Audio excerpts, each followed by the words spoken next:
técnico pedagógico, sí funciona porque siempre hay alguna persona que sabe técnicamente la materia educativa. Estamos en Facebook Live y queremos agradecer esta tarde la presencia de dos doctores, la doctora Rosa Isela García, que la vamos a saludar ahorita en un minuto más, y el doctor Víctor Ponce, Víctor Manuel Ponce Grima. Está con nosotros, como siempre, el doctor Miguel Ángel Vértiz Galván, a quien saludo. Muy buenas noches, doctor.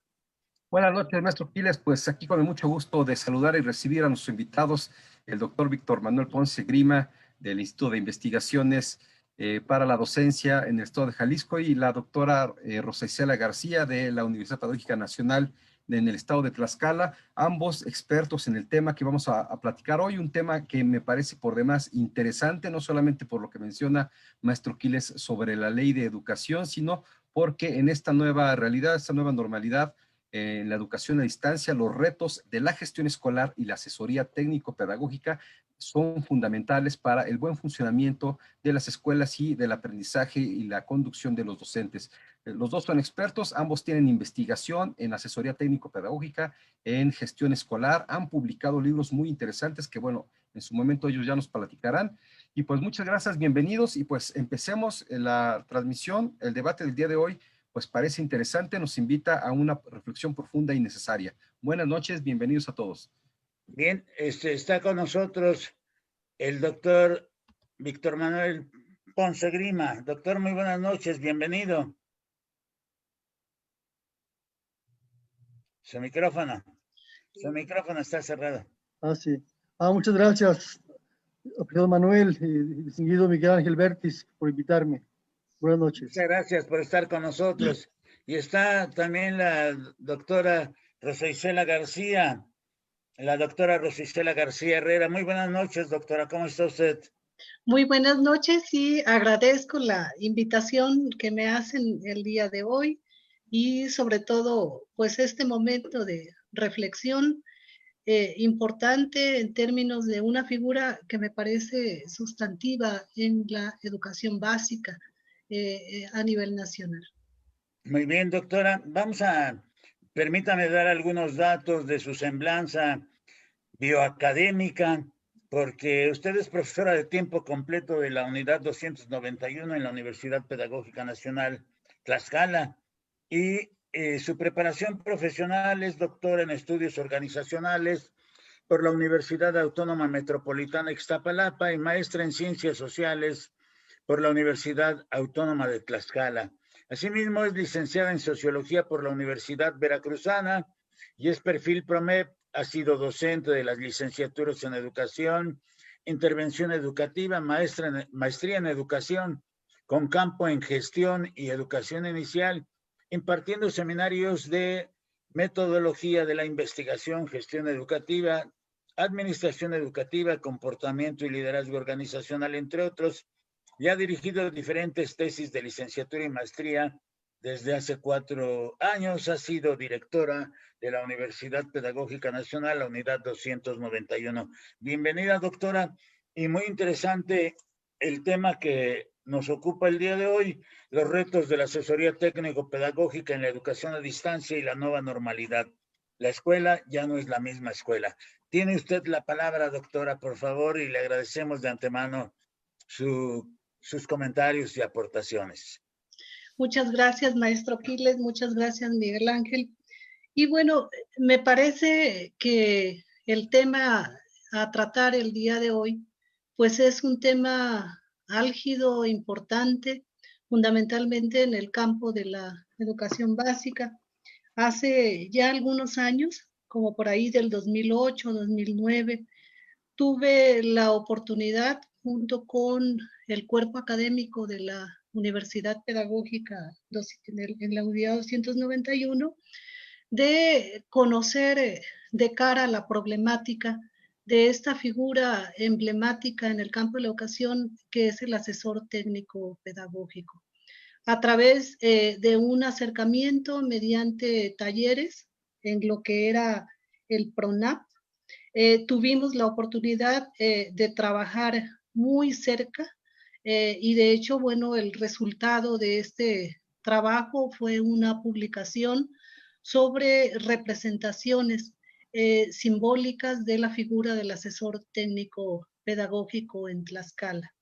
Y en este marco, pues bueno, tuvimos oportunidad de un acercamiento desde una perspectiva sociológica, desde una perspectiva, desde el anclaje de los actores sociales, desde sus percepciones, de conocer todas estas ambigüedades, todas estas incertidumbres, pues en este proceso de desarrollo y de resignificación de la figura del asesor técnico pedagógico.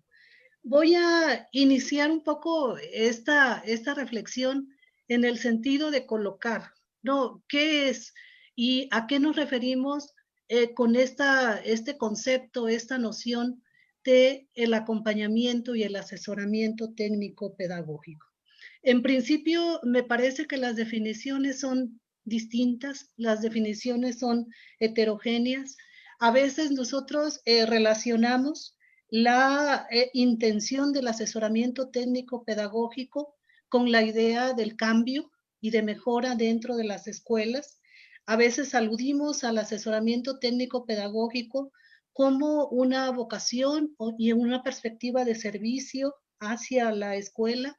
En muchos otros momentos nos referimos a el asesoramiento técnico pedagógico como ese seguimiento y ese control que tiene pues un significado de corte administrativo también dentro de la escuela, y a veces significamos esta noción como acompañamiento, como colaboración, como apoyo, y en algunos otros contextos como una relación directa, que esta figura educativa, que si bien viene del andamiaje de ser maestro, cumple una función distinta en el contexto de la escuela.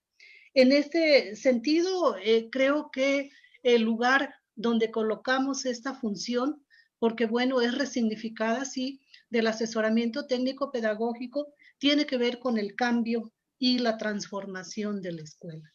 Me parece que es un tema sumamente complejo porque no hay un estándar, porque no hay una receta en el sentido de hacer este asesoramiento técnico pedagógico e ir acompañando a los docentes en su práctica cotidiana, en ir acompañando a los directores también en su práctica cotidiana para avanzar hacia una gestión escolar en esta perspectiva de calidad, de eficiencia y ahora de excelencia. ¿Quién es en este sentido el asesor técnico pedagógico dentro de la educación básica? ¿Cómo, yo me hacía estas preguntas, cómo el asesor técnico pedagógico hace la gestión escolar dentro de la escuela?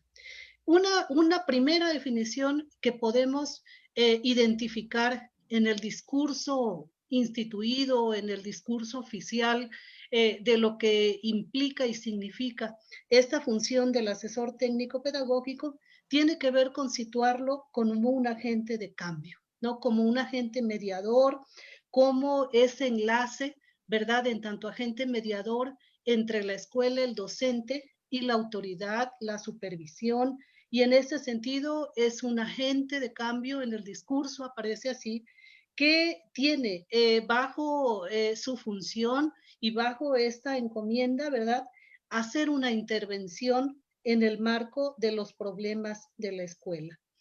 Hasta cuando yo me acerco a quién es esta figura del asesor técnico pedagógico, pues de alguna manera me encuentro con una ambigüedad, ¿no? Porque cumple una función, el profesor pasa a cumplir esta función en el marco de la educación básica, pero su lugar dentro del sistema es hasta cierto punto de incertidumbre, porque cumple un trabajo y hace una acción práctica dentro de la escuela a través de la visita y a través de ese contacto, ¿verdad?, con estos diferentes contextos en donde está la escuela, pero resultaba en ese momento que no era una figura reconocida dentro del marco legal y normativo de la escuela.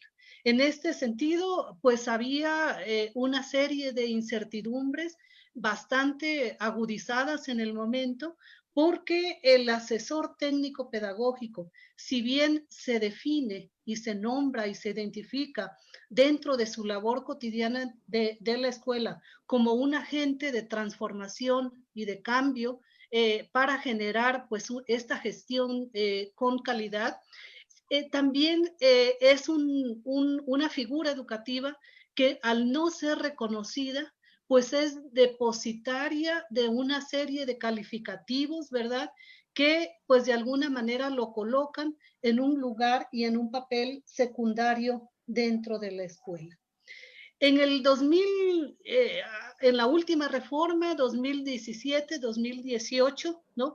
Hay una lucha, creo yo, más clara en relación a cuál es el papel y cuál es la función de la figura técnico-pedagógica. Y no va a ser hasta el 2017 cuando se empiezan a generar pues una serie de documentos o de lineamientos que van un poco definiendo cuál es esta función y cuál es este papel que va a jugar el asesor técnico pedagógico. Y entonces nos encontramos en esta en normatividad y en estos lineamientos que el asesor técnico pedagógico va a cumplir 3 funciones sustantivas dentro del sistema educativo y para la educación básica: el apoyo, la asesoría y el acompañamiento. Por ahí del 2017, dentro de la Universidad Pedagógica Unidad 291, tuvimos oportunidad de trabajar de cerca nuevamente con el asesor técnico pedagógico. Y hicimos un diplomado alrededor de cómo ir habilitando y cómo ir acompañando y clarificando en esta función al asesor técnico pedagógico a través de lo que es el SATE, el Sistema de Acompañamiento Técnico a la Escuela. Y en este sentido, el ATP, conocido como ATP en la educación básica, pues se enmarca dentro de una estrategia, dentro de una política que tiene que ver con la idea de la escuela al centro. Y en este sentido, la función del asesor técnico pedagógico es una función que está orientada, que está dirigida a la mejora de los aprendizajes de los alumnos. Y en este sentido, bueno, se le van asignando una serie de funciones que tienen que ver con la asistencia, con el acompañamiento, con la supervisión pedagógica a través de lo que es el sistema de acompañamiento técnico a la escuela. En este sentido, y desde mi perspectiva, se deposita en esta figura y se deposita en el actor, pues una serie de desafíos y de retos también para la escuela, porque esta figura, ¿no? Que la queja o la incertidumbre más importante tenía que ver con que pues su función básicamente era administrativa, ¿no? Su función era muchas veces suplantar las funciones del supervisor, ¿no? Y en este sentido ir a la visita hacia las escuelas para hacer el papeleo y hacer una serie de gestiones de carácter pues administrativo que tenía que ver pues con el cumplir esta formalidad y cumplir estos requisitos que emanan de la autoridad.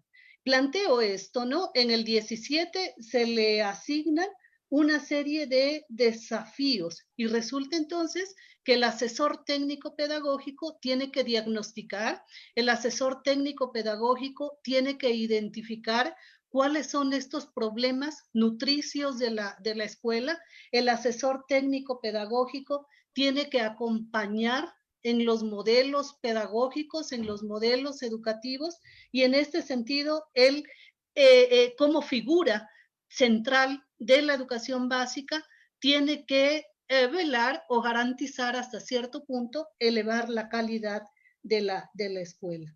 En este sentido, bueno, me parece que hay una serie de compromisos, una serie de retos y de desafíos que desde el punto de vista sociológico, en el sentido de entender los problemas en donde ocurre la acción del asesor técnico pedagógico, son todavía irresolubles, ¿no? En el sentido de que hay muchos factores y muchos elementos que todavía no están lo suficientemente resueltos, lo suficientemente claros, como para decir, ahora dejará el asesor técnico pedagógico de cumplir una función meramente administrativa para dedicarse, ¿verdad?, a ese acompañamiento pedagógico, educativo de la escuela.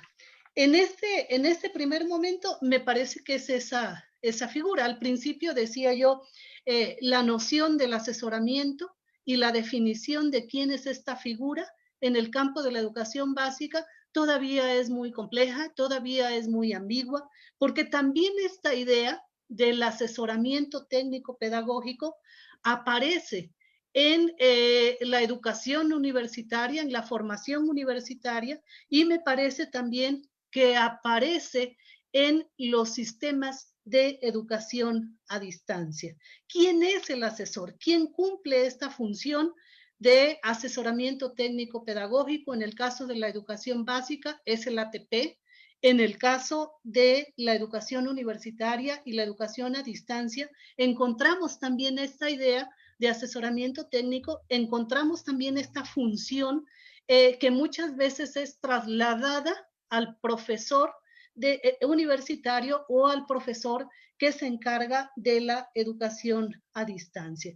Entonces hay, digamos, funciones muy específicas, acotadas a la enseñanza universitaria, que de alguna manera, bueno, permiten ver que esta idea, que este pensamiento alrededor del asesoramiento pedagógico también está presente ahí. Por ejemplo, en la educación a distancia, bueno, la figura del profesor un poco se diluye. Ese profesor que va a dar una clase cara a cara, que va a tener una interacción cara a cara dentro del salón de clases, resulta entonces que al involucrarse en estos sistemas de educación a distancia, un poco cambian el rol y un poco cambian esta perspectiva de ser profesor, ¿no? Estamos hablando, en el caso del asesoramiento técnico pedagógico, en este marco de la educación a distancia, de un perfil con unas características que tiene que ver con ese acompañamiento mediado por una tecnología, mediado por una computadora, y que implica otro tipo de relación entre el profesor y el alumno.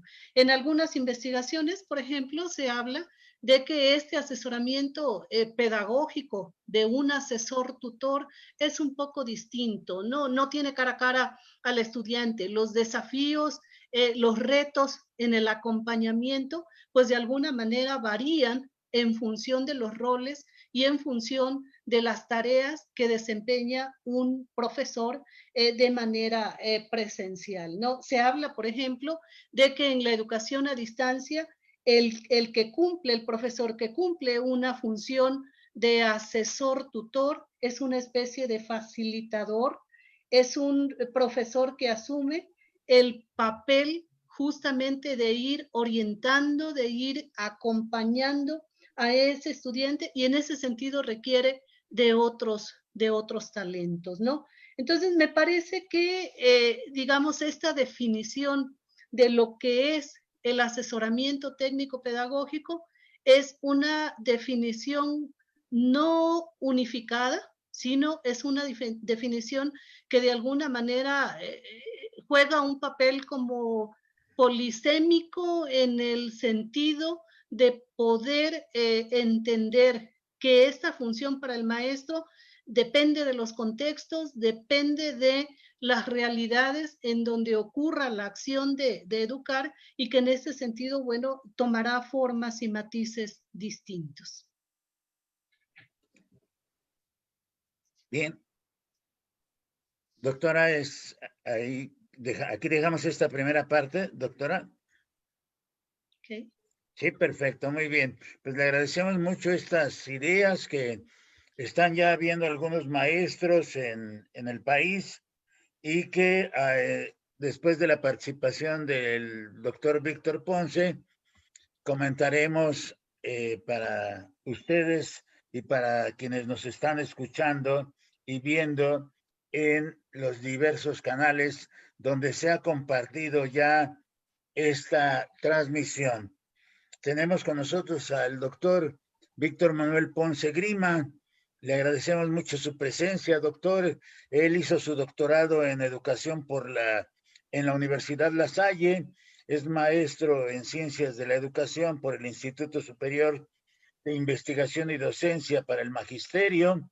Es asesor del despacho del secretario de Educación del programa Paz y Convivencia en mi escuela de diciembre de 2017 a diciembre de 2018 y es investigador educativo con más de 25 años de experiencia en las líneas de política educativa, formación docente y convivencia escolar en la escuela secundaria y actualmente es jefe de la unidad de investigación del Instituto Superior de Investigación y Docencia para el Magisterio y docente de Sociología del Centro Universitario de la Universidad de Guadalajara, ¿sí? Está en Ciencias Sociales y Humanidades y ha realizado diversas publicaciones. Vamos a hablar de esos aspectos en la segunda parte que presentemos al doctor Víctor Manuel Ponce Grima, a quien le agradecemos su presencia y lo escuchamos. Tiene usted la pantalla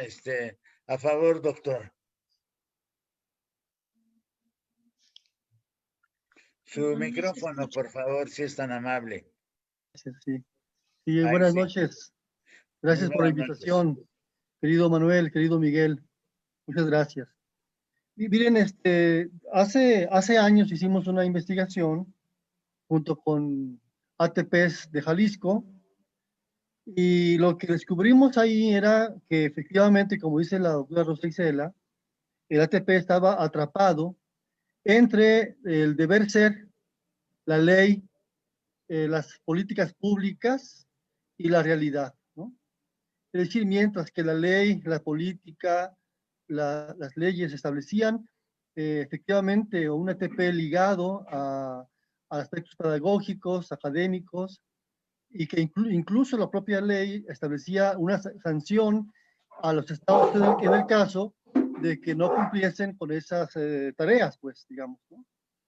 Sin embargo, lo que descubrimos es que a pesar de que la ley dijera eso, en realidad el ATP estaba atrapado profundamente por los supervisores.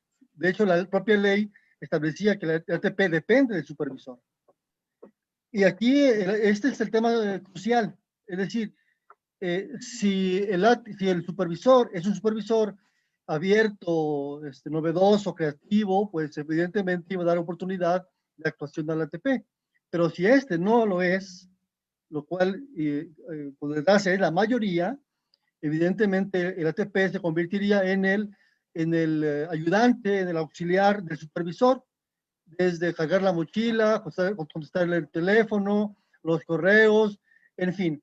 Fundamentalmente hacer lo que le toca al supervisor, históricamente, no una ley.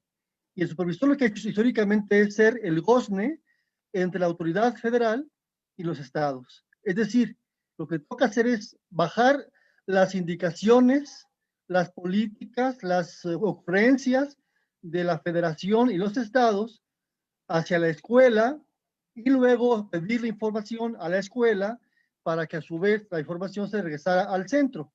Es decir, un simple gozne de información de las órdenes e indicaciones por parte de las autoridades.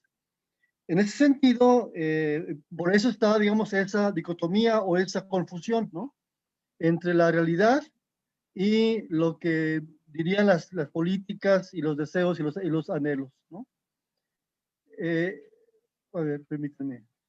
En ese sentido, preparé una pequeña presentación, voy a ser muy ágil, porque lo que, a ver, ahí sí, por ahí sí.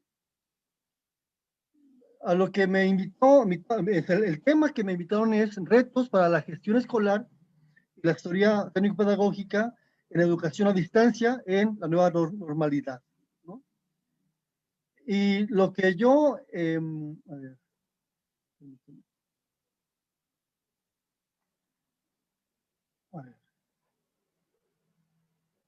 Lo que yo quiero plantear brevemente sería los anhelos, los problemas, la gestión en la nueva normalidad y los retos.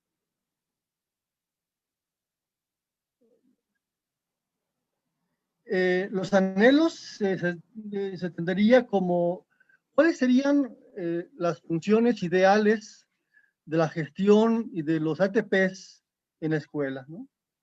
Entonces, digamos que la gestión puede entenderse como el conjunto de procesos que asegura que la educación ocurra, o que ocurra el acto educativo. En ese sentido, que atienda los problemas educativos contextuales de cada escuela, y que por tanto atienden los nuevos retos educativos del siglo XXI. Es decir, estamos viviendo problemáticas nuevas que antes no ocurrían, como la carencia afectiva de los niños y adolescentes con problemas de familiares, ¿no? Pero en todo caso, el reto fundamental del siglo XXI es hacerse cargo del otro, hacerse cargo del alumno, del estudiante en sus problemáticas particulares.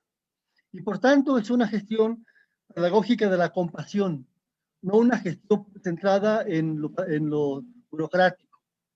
Y por tanto, la gestión debería promover el desarrollo de habilidades profesionales de sus agentes para que estos tengan la capacidad y la habilidad para reconocer, para identificar los problemas locales, contextuales de profesores y alumnos. Y que por tanto ponga en primer lugar de la atención educativa las demandas de los alumnos y profesores, y en segundo término, las demandas del exterior, de los ratings internacionales, las pruebas mundiales, la competencia sectorial, los estándares estatales, nacionales, las demandas y políticas y ocurrencias de todo el mundo, ¿no? Ese sería anhelos, los deseos, cómo podría ser la gestión y la ATP.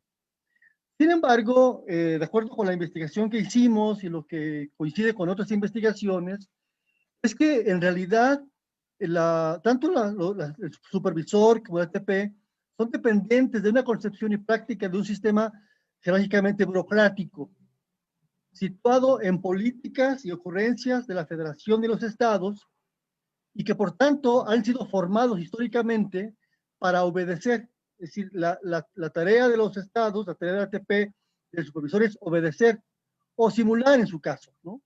Y por lo tanto, realmente ha existido poco espacio para la autogestión, de la supervisión de los directores y por supuesto de la actividad de la ATP. Por ejemplo, los consejos, los CETES, teóricamente, deberían ser autónomos y formular un programa de mejora de acuerdo con la problemática local. Sin embargo, como se plantea en las investigaciones de todo tipo a nivel nacional, es que en realidad los CETES proveen guías que son realmente órdenes para los CETES y que en ese sentido se convierten en corsé para la autonomía escolar. Por lo tanto, pues la gestión del supervisor del ATP sigue pues atrapada en lo burocrático, la administración de procesos y no en lo pedagógico, en la gestión de órdenes y no al desarrollo profesional de los profesionales. Y sí, por lo tanto, lo que yo percibo es que entonces esta supervisión y estos ATPs están sin atender las problemáticas nuevas del siglo XXI, aumento de depresiones, adicciones, violencias, suicidios, aumento de depresiones de maestros frustrados, cansados, hartos de tantas indicaciones, etcétera, ¿no? Y por tanto, agotamiento, estrés, frustración. Un dato, en secundarias, un dato que hemos acá recuperado, en secundarias, en términos generales, 8 de 10 maestros no tienen las capacidades o no quieren o no saben cómo comunicarse con los adolescentes. La pandemia, lo que quiero decir, o como argumento fundamental quiero plantear, es que vino a mostrar la precariedad de las políticas y las prácticas de gestión de la teoría técnico-pedagógica que ya he planteado. Creo que habría que pensar en la pandemia o en este momento, en dos momentos. El momento inicial, que fue como cuando se inició el confinamiento en marzo, ¿no?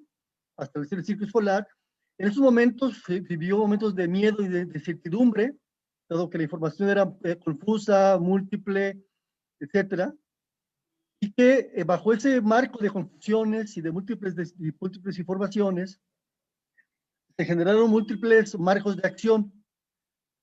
Hemos documentado que hubo agentes, directores, maestros, sobre todo maestros y personal de las escuelas, que desaparecieron del mapa, digamos, ¿no?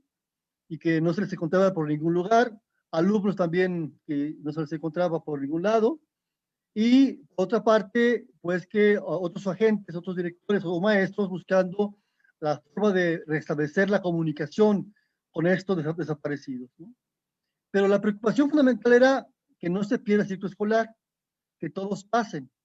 Y en ese marco, creo que se generó en ese escenario de confusión cierto marco de autonomía, ¿no? Una autonomía que no se pidió ni fue conquistada, sino que se cedió por miedo por la parte de la autoridad, ¿no? Y por tanto se dio la libertad de elegir a los maestros cómo comunicarse con los estudiantes, y hubo una cantidad enorme digamos, de opciones, de búsqueda de estrategias que en el marco de la nueva normalidad, digamos, se fue perdiendo, ¿no? Y solamente para cerrar, quiero señalar, en este marco de la nueva normalidad, que, digamos, finalmente lo que aparece ahora en este ciclo escolar nuevo es que la autoridad vuelve otra vez a tomar el control, a tomar el poder, a establecer un conjunto de estrategias de indicaciones de arriba hacia abajo, jerárquico-burocráticas, en los cuales los maestros se ven compelidos a obedecer, y el supervisor y la ATP compelidos a seguir las instrucciones que vienen de arriba hacia abajo, ¿no? En tal sentido, está muy documentado ampliamente, en este marco se ha generado una enorme inequidad por la mitad de mexicanos que carecen de internet y de computadoras, o también por la enorme cantidad de estudiantes que carecen de celulares eficaces o modernos. La mayoría poseen celulares, digamos, patitos, ¿no? Gafas de baja calidad, y que por tanto dificultan la comunicación con sus profesores, ¿no? Entonces, realmente mi planteamiento fundamental sería que en esta nueva normalidad, digamos, viene a cobrar forma lo que he planteado, de que la problemática fundamental de la gestión del supervisor y del ATP ha sido atrapada otra vez por el sistema burocrático jerárquico, que manda órdenes sin ton ni don, y que en este sentido lo que favorece es la sumisión, es la falta de creatividad, es la falta de autonomía para la búsqueda y la construcción de una escuela sensible a las problemáticas locales, a las problemáticas de cada estudiante, una escuela compasiva por el otro, una escuela que carece pues de la capacidad para atender la problemática vieja y nueva de los estudiantes del siglo XXI. Esa sería mi intervención, no sé si me pasé. No sé si me pasé o ya con esto. No, está bien va bien en el tiempo. Ya, eso sería toda la idea ahorita, maestro, doctor, perdón. Si me queda tiempo, habría una idea última para pensar. Por favor, si es tan amable, sí. Creo que en ese escenario habría retos que habría que plantearse con toda claridad, ¿no? El primero, evidentemente, es cómo construir un servicio educativo con equidad, que permite que efectivamente todos y cada uno de los estudiantes mexicanos tengan acceso a los medios electrónicos para poder acceder a una educación de calidad, ¿no? Segundo, cómo ampliar los márgenes de autonomía de la escuela. Hay escuelas que pues, por supuesto, tienen autonomía, la han ganado y conquistado, pero cómo ampliar esa autonomía ganada. Cómo transformar a la gestión y a la asesoría pedagógica para la escucha y la educación compasiva de alumnos, profesores y familias. Cómo se construye comunidad desde abajo. Cómo partir del otro, del estudiante con problemáticas, que llegue a la escuela con hambre, con problemas afectivos de casa, con falta de afectividad familiar, etcétera, para que sean incluidos para una convivencia pertinente y, por supuesto, para que puedan desarrollar adecuadamente sus competencias emocionales. Y otra sería cómo fortalecer la capacidad profesional, individual y colectiva de la escuela para que sea capaz de atender la problemática local contextualizada de cada escuela y no, insisto, una política homogeneizante y homogeneizada parte del centro hacia los estados. Y bueno, la última reto o desafío es cómo se aprende a practicar la autonomía educativa responsable. Esas serían mis aportaciones. Muchas gracias. Gracias, doctor, muy amable de su parte. Estamos aquí revisando los grupos. Hay saludos del Centro de Investigación e Innovación de la Educación en Toluca, saludos desde Tehuacán, Puebla, de la Ciudad de México, también saludos. Y les pedimos a los maestros que nos están viendo, porque tenemos un auditorio que está fluctuando en el número, pero nos están viendo. Les pedimos que hagan sus preguntas en los comentarios de cada uno de los grupos. Rápidamente revisaremos. Por mientras vamos a dar la palabra al doctor Miguel Ángel Vértiz Galván para los comentarios a esta primera participación, comentarios, análisis, reflexiones que siempre atinadamente plantea el doctor Miguel Ángel Vértiz. Así es que tiene el micrófono, doctor, por favor, si es tan amable. Y muchas gracias, maestro Quiles. Pues bueno, yo creo que la reflexión es importante, es pertinente, lo ha sido desde hace tiempo. La figura del asesor técnico pedagógico en la gestión escolar ha jugado un papel, en el mejor de los casos, fluctuante. Ha habido emisiones de ciertas normatividades que intentan darle una regularización. Sin embargo, aquí me parece que el tema se tiene que analizar de forma integral, porque a mí me parece que después de observar algunas escuelas, algunas prácticas que hacen los asesores técnicos pedagógicos, me parece que tiene mucho que ver también con los problemas que tienen las supervisoras y los supervisores para resolver y la gran carga de trabajo que se les demanda, de tal manera que no les queda de otra. A mí me parece que no es una cuestión de necedad, no es una cuestión de inequidad o una cuestión de arreglo político, aunque sí lo hay, pero generalmente es porque la enorme carga de trabajo que se les exige a las supervisiones para generar información, para generar bases de datos, para generar trámites que van dando información a los organismos centrales de la política educativa, es tan grande que no les queda de otra más que echar mano del recurso humano que tienen cercano, que son los asesores técnicos pedagógicos, para poder solventar estas tareas. Entonces, me parece que está muy casado los problemas de la asesoría técnico-pedagógica para lograr que esta figura se convierta en una figura académica que realmente genere impactos en la forma de desarrollar el aprendizaje en las escuelas, en la forma de vincular los diferentes apoyos que da no solamente el sistema educativo, sino el sistema de salud, el sistema judicial, el sistema de atención a la familia, para que se acerquen y fortalezcan a la escuela.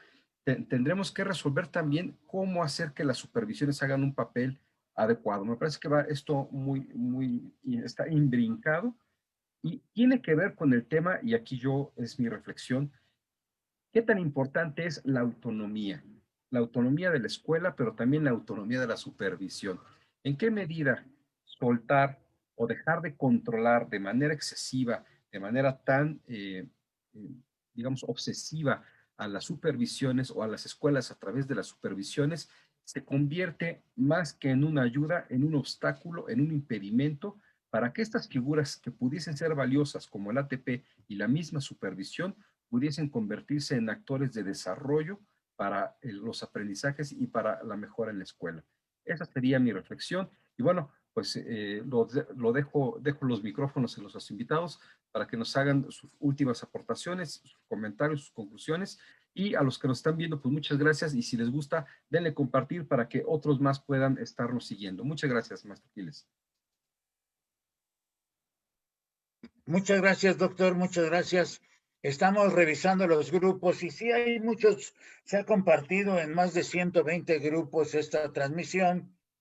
El tema es muy interesante, también es un tema que inclusive cómo surge esa figura y cómo se ha venido dando, porque ahorita efectivamente se requiere de asesoramiento, pero también en otra transmisión que hicimos con escuelas multigrado, veíamos el trabajo de los asesores técnico-pedagógicos también.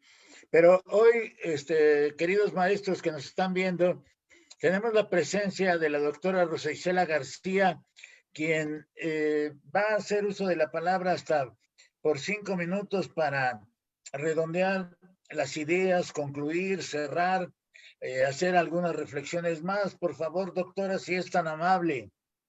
Sí, muchas gracias. Yo quiero centrar la atención en este momento en los retos, los desafíos. Creo que estamos viviendo un momento coyuntural que nos tomó desprevenidos a todos, porque en el contexto de la pandemia tuvimos que transformar o que modificar nuestras prácticas docentes, los profesores de educación básica, los asesores técnicos pedagógicos, tuvieron que migrar a una forma de trabajo que no teníamos, ¿no? Tuvieron que migrar del aula a las aulas virtuales, a estar mediados por la tecnología. Y creo que en este contexto también presenciamos muchas cosas que intuíamos y que pudimos ir descubriendo, ¿no? A mí me parece que una de las barreras y uno de los grandes problemas a los que nos enfrentamos en este momento tiene que ver con las barreras cognitivas, con las barreras tecnológicas que tenemos, porque si bien es cierto, en las escuelas venimos también de este acompañamiento por parte de los técnicos pedagógicos en el sentido de manejar las tecnologías de la información y de la comunicación, pues esto no había tenido resultados importantes, ¿no? Y en este sentido, pues nos colocamos en un momento donde hemos podido construir que no estábamos preparados, ¿no? Que tenemos dificultades, que tenemos muchas limitaciones en el sentido de poder atender a través de estos medios tecnológicos las necesidades educativas de nuestros alumnos, de nuestros estudiantes, ¿no? Y me parece entonces que el asesoramiento técnico pedagógico tendría que ir trabajando porque también descubrimos resistencias por parte de los profesores, porque también nos negamos al uso de la tecnología, porque también aludimos a esas diferencias entre lo que es ser un joven millennium, un joven tecnificado, a ser un adulto que no hacemos uso de estas tecnologías. Entonces creo que el asesoramiento técnico pedagógico podría también hacer un trabajo muy importante en el sentido de generar una reflexión y una autorreflexión, porque quizá también estas capacidades no están dadas si nosotros tenemos que trabajar y tenemos que reordenar también nuestras funciones y nuestros roles como profesores. Y creo que por ahí la pandemia nos ha colocado. También hemos logrado o podido descubrir que las autoridades educativas, ¿no? Si bien tienen como una panorámica general de lo que es la educación en este momento, no tienen diagnósticos de cara a la realidad. Y en este sentido, me parece que el asesoramiento técnico pedagógico puede contribuir a generar estos espacios a través del diagnóstico, a través de la investigación, que permita generar datos justamente de cara a los problemas educativos que hay en la realidad. Por el otro lado, me parece que los hacedores de política, porque también descubrimos lo que decía el doctor Víctor, la enorme inequidad, ¿verdad? La enorme desigualdad, porque resulta que transitar o migrar de lo presencial a un trabajo a distancia es sumamente complicado en contextos en donde los niños, los estudiantes vienen de condiciones económicas sumamente precarias, en donde en los contextos familiares no se cuenta con una televisión, no se cuenta con una computadora, no se cuenta en la mayoría de los casos con una conectividad y una señalización adecuada, eficiente, para poder hacer este tipo de trabajos. Y entonces esto es lo que hemos ido descubriendo a lo largo del camino. Nos ha costado mucho trabajo desde las escuelas, desde las universidades, migrar hacia este tipo de formato, ¿no? Y además se requieren otras capacidades y otros talentos también por parte de los profesores, que me parece que tendríamos que partir de la idea de que no están dados, sino que tenemos que trabajar en ellos, y en este sentido, pues creo yo que estamos iniciando, ¿no? Hay muchas plataformas. Hay plataformas, por ejemplo, de libre acceso, pero que tienen poca capacidad. Hay otras, por ejemplo, plataformas que cuestan dinero porque hay que comprar una licencia para tener este servicio. Y creo en esta perspectiva que el asesoramiento técnico pedagógico tiene que recuperar estas problemáticas para poder avanzar de aquí en adelante a generar tanto infraestructura pedagógica como tecnológica que permita también ayudar a los padres de familia a acompañar educativamente y pedagógicamente a los hijos, ¿no? Entonces creo que los problemas son más grandes, ¿no? Y en este sentido, a quienes hacen política, ¿verdad?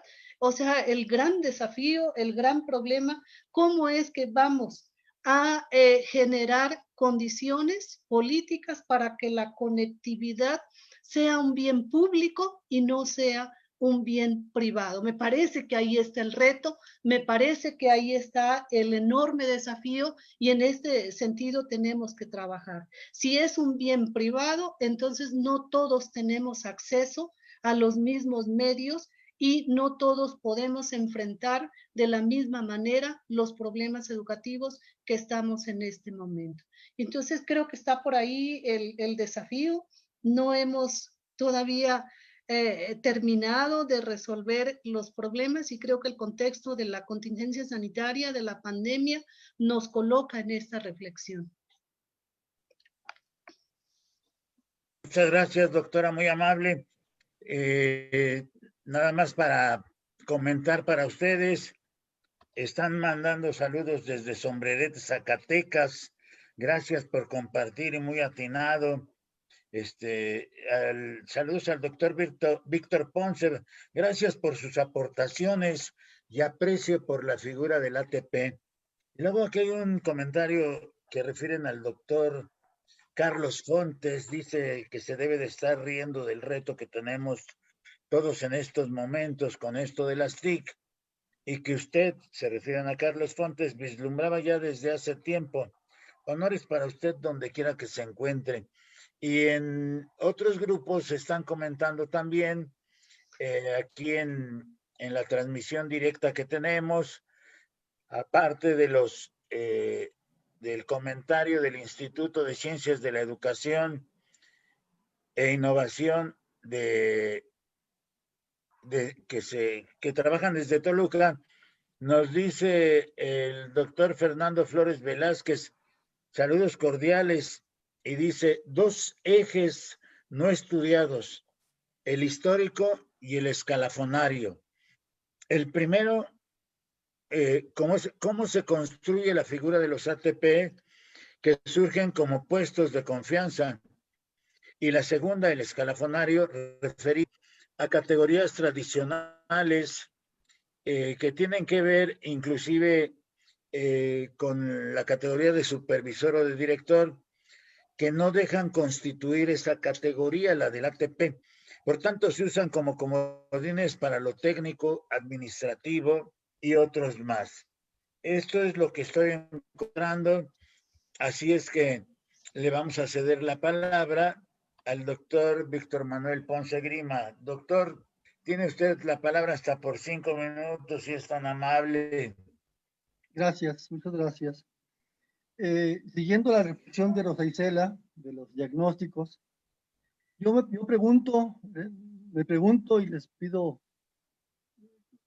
también preguntarse, ¿a quién le toca diagnosticar los problemas de la escuela o de las escuelas? Los problemas de cuántos llegan sin comer o cuántos alumnos tienen problemas familiares fuertes. ¿Cuántos alumnos llegan con problemas socioafectivos porque viven solo con la mamá o con la abuelita? Recordemos que el 30% de las familias en este país son monoparentales femeninas, viven solo con la mamá, y bien les va.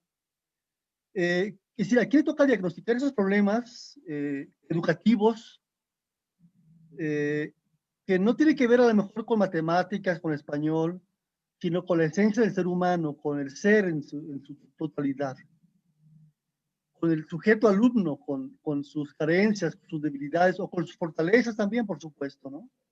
¿A quién le toca hacer eso? ¿No? ¿A quién le toca, por supuesto, prepararse para atender esas problemáticas nuevas? ¿A quién le toca resolver los problemas de la inclusión? ¿A quién le toca resolver los problemas de diferenciar o de entender los diferentes niveles y problemáticas de la exclusión escolar o del bullying escolar, de la violencia escolar? ¿A quién le toca entender esas problemáticas que están aconteciendo en la escuela y que, de acuerdo con mucha información, están debilitando el acto educativo en la escuela? O sea, es un hecho. Uno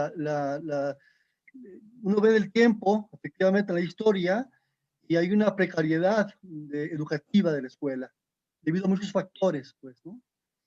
Y en ese sentido, evidentemente, le toca al supervisor, le toca al director, le toca al ATP. Pero como bien lo dice Miguel, nuestro amigo Miguel Vértiz, están ocupados atendiendo los miles de demandas que vienen de fuera hacia la escuela y que le impiden comprender, atender y formarse y formar a otros para atender esas problemáticas. Cuando hablamos de que digamos, el modo de gestión tradicional impide que cada quien se haga profesional de su ámbito, ¿no? Es decir, el profesional como la persona capaz de entender los problemas educativos finos, locales, situados, y prepararse para ellos, es un tema que está implicado en la figura del ATP, ¿no? El ATP venía muy bien, venía bonito en la ley, venía muy hermoso en la legislación, ¿no? Era efectivamente no era un vigilante, no era un formador tradicional en cascada que decía al otro lo que tiene que hacer, era un acompañante al otro, era un sujeto que leía la realidad y platicaba con los otros, conversaba con los maestros y de esa conversación podía identificar los problemas y retos de la asesoría y ahí a partir de ese momento aparecía un acompañamiento cercano a las problemáticas del otro, a las problemáticas del profesor en función de sus problemáticas educativas, ¿no?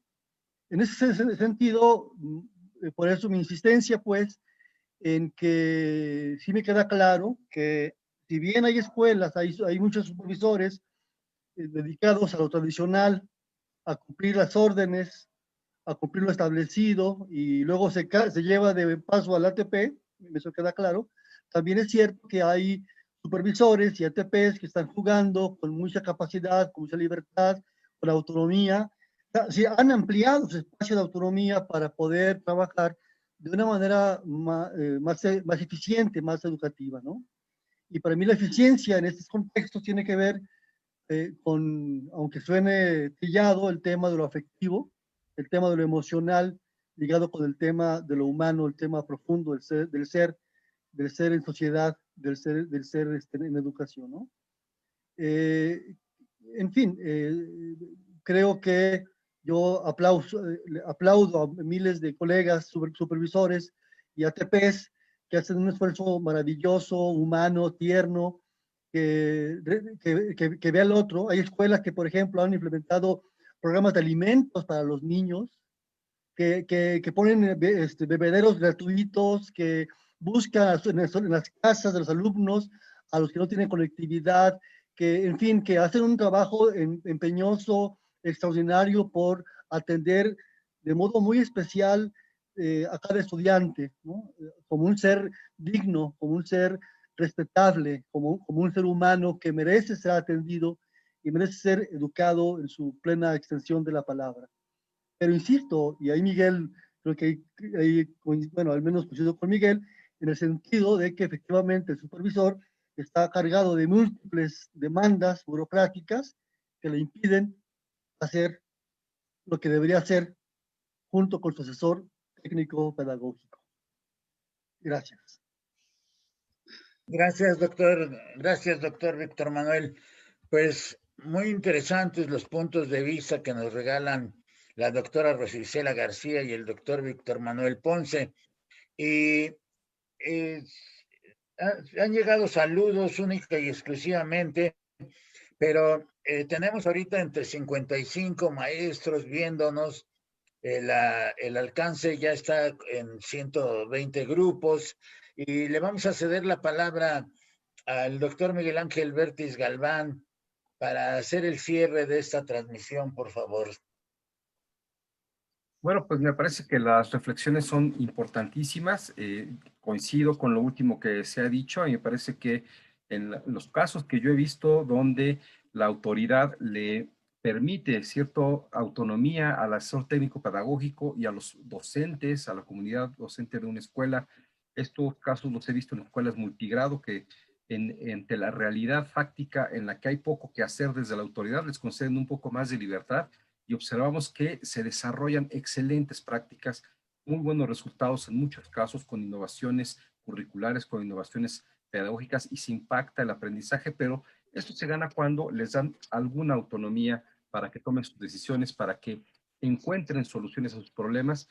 Y bueno, no quisiera hacer otra ponencia más porque, bueno, el papel que aquí fue nada más de comentar, pero me parece que el tema nos deja muchos elementos. Me gustaría hacer una mesa, sí, una mesa posterior, si los invitados que están aquí nos la aceptan. Me parece que nos quedaron muchas ideas, a mí por lo menos me parece que hay muchas ideas más que trabajar en términos del contexto, de los retos futuros, de la pandemia, de lo que hay que hacer en la gestión y la asesoría técnico-pedagógico, la formación, que es un tema que igualmente me parece que queda pendiente, cómo se debe formar un ATP, cómo se debe formar un supervisor, pero en fin, estos son los temas, pues me parece que la mesa fue interesante, fue rica, dio muchos elementos, hasta me atrevo a decir que nos faltó y que hay que hacer otra mesa. Espero que pues, también las personas que están siguiendo estén de acuerdo y nos sigan en la siguiente mesa. Pues bueno, un saludo, pues muchas gracias a los que nos siguieron. También quiero el reconocimiento que le hacen al doctor Fontes, el doctor Carlos Fabián Fontes, profesor de la Universidad Pedagógica Nacional o ex profesor, falleció en el 2015 trabajando en su cubículo en la universidad y experto en los temas de tecnologías. Hoy nos hace falta, hoy nos hubiera venido justamente, como dice el comentario, a decir muchas cosas, a darnos luz, pero bueno, eso ya no fue posible, pero pues claro, un reconocimiento a su aportación en vida. Bien, eso es todo, muchas gracias, un saludo y pues que tengan buenas noches. Muchas gracias. Muchas gracias. Muchas gracias. Noel, Gracias, Miguel.